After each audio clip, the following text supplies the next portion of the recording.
Hello friends, welcome to my class. चलिए आज हम पढ़ने वाले हैं ब्रह्मपुत्र नदी अपवाह तंत्र। ब्रह्मपुत्र नदी अपवाह तंत्र में ब्रह्मपुत्र नदी उसकी सहायक नदियों के बारे में डिस्कस करेंगे। जो हमारी नेक्स्ट वीडियो थी, नेक्स्ट क्लास थी, उसमें हमने गंगा नदी अपवाह तंत्र, गंगा के जो बाएं तरफ से मिलने वाली जो सहायक नदियां थी उनको डिस्कस किया था। दाएं तरफ से मिलने वाली जो सहायक नदियां थी उनको डिस्कस किया था। उसकी सहायक नदियां थी गंगा की, उन सभी को डिस्कस किया था। आज की क्लास में हम डिस्कस करेंगे ब्रह्मपुत्र नदी अपवाह तंत्र। ब्रह्मपुत्र नदी कहाँ कहाँ तक फैली हुई है और इसकी कौन कौन सी सहायक नदियां हैं, इन सबको पढ़ने वाले हैं। तो फ्रेंड्स, आज की जो हमारी क्लास है महत्वपूर्ण रहने वाली है। प्लीज़ इसे लाइक शेयर सब्सक्राइब जरूर करें और अच्छे से वॉच करें। ब्रह्मपुत्र नदी अपवाह तंत्र। ब्रह्मपुत्र नदी अपवाह तंत्र हिमालय अपवाह तंत्र का ही एक भाग है। किसका भाग है ब्रह्मपुत्र नदी अपवाह तंत्र? तो ये हो जाएगा हमारा हिमालय अपवाह तंत्र का ही एक भाग है। इसके अंतर्गत ब्रह्मपुत्र नदी उसकी सहायक नदियां शामिल हैं। इसके अंतर्गत ब्रह्मपुत्र नदी और उसकी जो सहायक नदियां शामिल हैं। हिमालय अपवाह तंत्र के अंतर्गत कौन कौन सी नदियां आती हैं? तो हमारी पहली थी गंगा नदी, दूसरी थी ब्रह्मपुत्र नदी,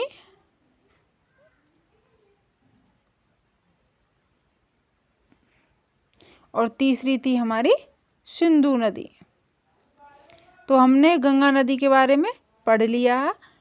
अब हम ब्रह्मपुत्र नदी और सिंधु नदी के बारे में अगली क्लास में डिस्कस करेंगे। आज हम ब्रह्मपुत्र नदी के बारे में पढ़ने वाले हैं। देखिए, ब्रह्मपुत्र नदी, जो ब्रह्मपुत्र नदी है तिब्बत में स्थित मानसरोवर झील। कहाँ पर? तिब्बत में मानसरोवर झील स्थित है। वहाँ मानसरोवर झील के समीप एक चेमा युंगडुंग नाम का हिमनद या ग्लेशियर है। वहाँ से हमारी ब्रह्मपुत्र नदी निकलती है। समझ में आया? ब्रह्मपुत्र नदी कहाँ से निकलती है? तो ये हमारे चेमा युंगडुंग नाम का हिमनद है, मानसरोवर झील के समीप स्थित। वहाँ से हमारी ब्रह्मपुत्र नदी निकलती है और कहाँ प्रवाहित होती है? तो यह नदी पूर्व की ओर प्रवाहित होती है। तिब्बत में ब्रह्मपुत्र नदी को किस नाम से जानते हैं? तो तिब्बत में ब्रह्मपुत्र नदी को सांगपो या सांपू के नाम से जाना जाता है। आगे देखिए, जो ब्रह्मपुत्र नदी है नामचा बरवा नाम के जो पर्वत है उसके सहारे दीर्घ मोड़ बनाती है। तो ब्रह्मपुत्र नदी कौन से पर्वत के सहारे दीर्घ मोड़ बनाती है? तो वो हो जाएगा हमारा नामचा बरवा पर्वत के सहारे दीर्घ मोड़ बनाती हुई यांगयाप दर्रे से अरुणाचल प्रदेश में प्रवेश करती है। तो कौन से दर्रे से अरुणाचल प्रदेश में प्रवेश करती है? तो वो हो जाएगा हमारा यांगयाप दर्रे से अरुणाचल प्रदेश में प्रवेश करती है। यहाँ पर इसे किस नाम से जानते हैं? तो यहाँ पर इसे दिहांग या सीमांग के नाम से जानते हैं। ब्रह्मपुत्र नदी को अरुणाचल प्रदेश में किसके नाम से जानते हैं? दिहांग या सीमांग के नाम से जानते हैं। अब फ्रेंड्स, आपके इसके आगे देखिए, यहाँ पर दिहांग नदी लंबवत अपर्दन के द्वारा दिहांग गार्ज का निर्माण करती है। किसका निर्माण करती है? दिहांग गार्ज का निर्माण करती है। आगे देखिए,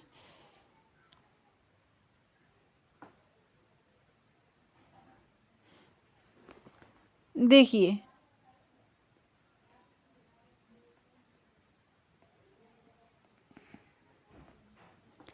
अरुणाचल में किसके नाम से जानते हैं? दिहांग। ब्रह्मपुत्र नदी को अरुणाचल प्रदेश में किसके नाम से जानते हैं? तो वो हो जाएगा हमारा दिहांग के नाम से। आगे देखिए,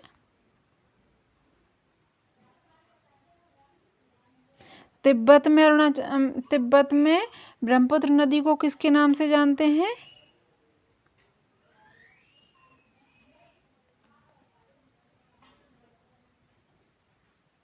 सांगपो या सापू।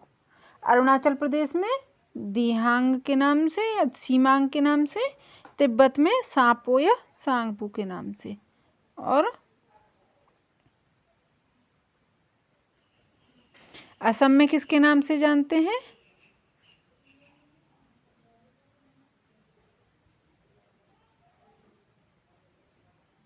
असम में से ब्रह्मपुत्र के नाम से जानते हैं। बांग्लादेश में किसके नाम से जानते हैं?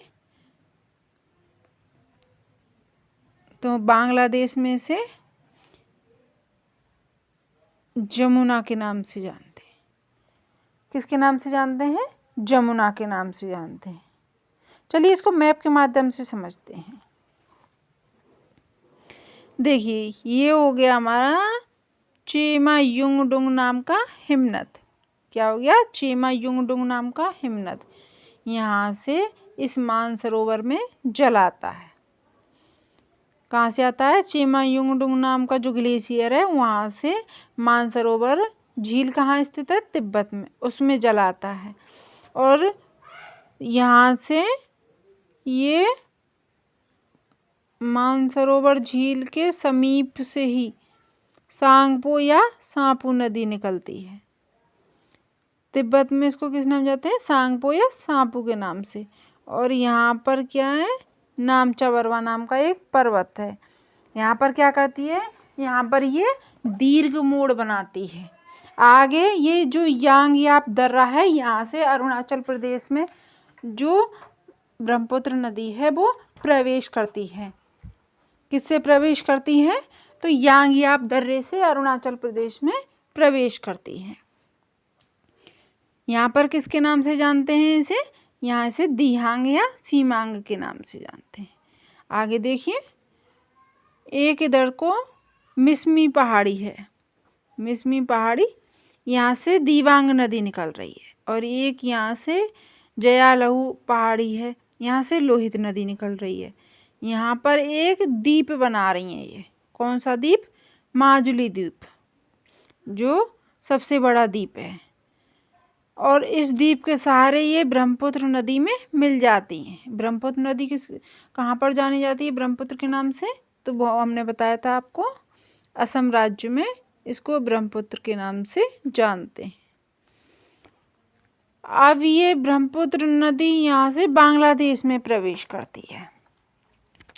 बांग्लादेश में इसको किसके नाम से जानते हैं? तो बांग्लादेश में से जमुना के नाम से जानते हैं। इधर से हमारी गंगा नदी, गंगा नदी को किस नाम से जानते हैं? तो गंगा नदी को हमारे बांग्लादेश में, हमारे नहीं, बांग्लादेश में गंगा नदी को पद्मा के नाम से जाना जाता है।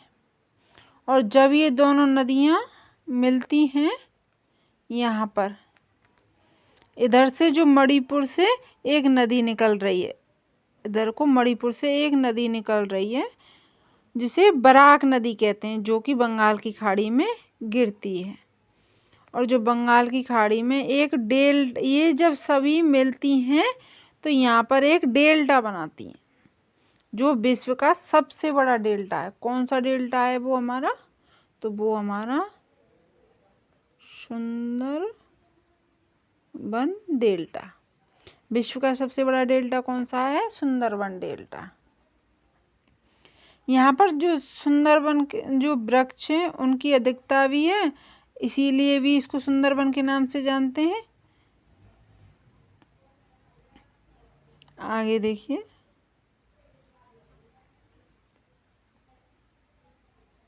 जो ब्रह्मपुत्र नदी है अरुणाचल प्रदेश में प्रवेश होते हुए कहाँ मिलती है? असम में सदिया नामक जो स्थान है वहाँ पर पहुँचती है। अरुणाचल प्रदेश में प्रवाहित होते हुए कहाँ पहुँचती है? असम में। असम में कौन से स्थान पर? सदिया नामक स्थान पर पहुँचती है। इसी स्थान पर दिबांग या लोहित नदियाँ, दिबांग और लोहित नदियाँ कहाँ से? मिसमी पहाड़ी से दिबांग नदी और जयालहू पहाड़ी से लोहित नदी निकल रही है। बाएं तरफ से ब्रह्मपुत्र में मिल जाती है। कहाँ से मिलती हैं? बाएं तरफ से ब्रह्मपुत्र नदी में मिल जाती हैं। और क्या बनाती हैं? यह एक डेल्टा बनाती हैं। लोहित नदी को विनाशकारी लहरों के कारण और लाल मृदा भ्रंश के कारण इसको खूनी नदी कहा जाता है। इसमें जो लोहित नदी है उसमें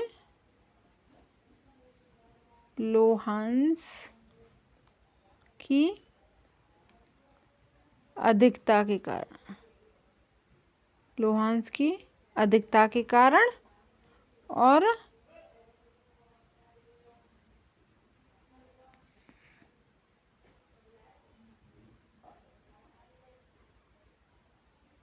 विनाशकारी लहरों के कारण, विनाशकारी लहरों के कारण, विनाशकारी लहरों के कारण इसे खूनी नदी के नाम से जाना जाता है। तो आई होप फ्रेंड्स आपको अच्छे से समझ में आया होगा। आगे की क्लास में हम इसके सेकंड पार्ट को डिस्कस करेंगे। आज की जो हमारी क्लास है यहीं पर हम समाप्त करते हैं। Thanks for watching this class. Thank you.